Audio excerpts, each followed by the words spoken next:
തൃശൂർ ചേലക്കരയിൽ ഹോംഗാർഡ് ഓടിച്ച കാറിടിച്ച് വയോധികന് ഗുരുതര പരിക്ക്. നാട്ടിൻചിറ സ്വദേശി പൂങ്കോട്ടിൽ അബൂബക്കറിനാണ് പരിക്കേറ്റത്. പരിക്കേറ്റയാളെ ആശുപത്രിയിൽ എത്തിക്കാതെ കടന്നു കളഞ്ഞതായും പരാതിയുണ്ട്. അപകടത്തില് നാട്ടിൻചിറ സ്വദേശി അബൂബക്കർ പൂങ്കോട്ടിൽ എന്നിവർക്കാണ് പരിക്ക് പറ്റിയിട്ടുള്ളത്. ഈ വാഹനം ഇടിച്ചിട്ടുള്ളത് ചേലക്കര ഹോംഗാർഡ് ചേലക്കര സ്റ്റേഷനിലെ ഹോംഗാർഡാണ് ഇടിച്ചിട്ടുള്ളത്.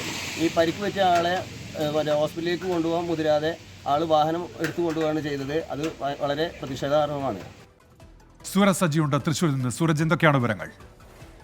ഉന്മേഷ്, ഇന്ന് വൈകുന്നേരമാണ് ഇത്തരത്തിൽ ഈ ചേലക്കരയിൽ കാറിടിച്ച് വയോധികന് പരിക്കേൽക്കുന്നത്. നാട്ടിൻചിറ സ്വദേശിയായിട്ടുള്ള പൂങ്ങോട്ടിൽ അബൂബക്കറിനാണ് ഈ കാറിൽ ഗുരുതരമായി പരിക്കേൽക്കുന്നത്. ഈ കാറിന്റെ ഇടിയുടെ ആഘാതത്തിൽ തെറിച്ച് ഈ കാറിന്റെ മുന്നിലെ ഗ്ലാസിലേക്ക് ഇദ്ദേഹം വീഴുകയായിരുന്നു. പിന്നീട് പരിക്കേറ്റ് വീണ ഈ അബൂബക്കറിനെ ആശുപത്രിയിൽ എത്തിക്കണമെന്ന് പ്രദേശവാസികൾ ഉൾപ്പെടെ ആവശ്യപ്പെട്ടെങ്കിലും ഈ പഴയന്നൂർ പോലീസ് സ്റ്റേഷനിലെ ഹോംഗാർഡ് ഇതിന് തയ്യാറായില്ല എന്നുള്ളതാണ് പറയുന്നത്. ഈ ഹോംഗാർഡും ഭാര്യയും മാത്രമാണ് ഈ സമയം ഈ കാറിലുണ്ടായിരുന്നത്. പിന്നീട് അവർ ഈ ആശുപത്രിയിലാക്കാതെ അവിടെ നിന്ന് കടന്നു കളയുകയും ചെയ്തു. ഈ സമയം ഗുരുതരമായി പരിക്കേറ്റ അബൂബക്കറിനെ പിന്നീട് നാട്ടിലാണ് ഈ ആശുപത്രിയിലേക്ക് മാറ്റിയത്. ഗുരുതരമായി പരിക്കേറ്റ അബൂബക്കർ നിലവിൽ തൃശൂർ മെഡിക്കൽ കോളേജ് ആശുപത്രിയിൽ ചികിത്സയിൽ തുടരുകയും ചെയ്യുകയാണ്. ശരി, സൂരജ് സജിയാണ് വിവരങ്ങൾ നൽകിയത് തൃശ്ശൂരിൽ നിന്ന്.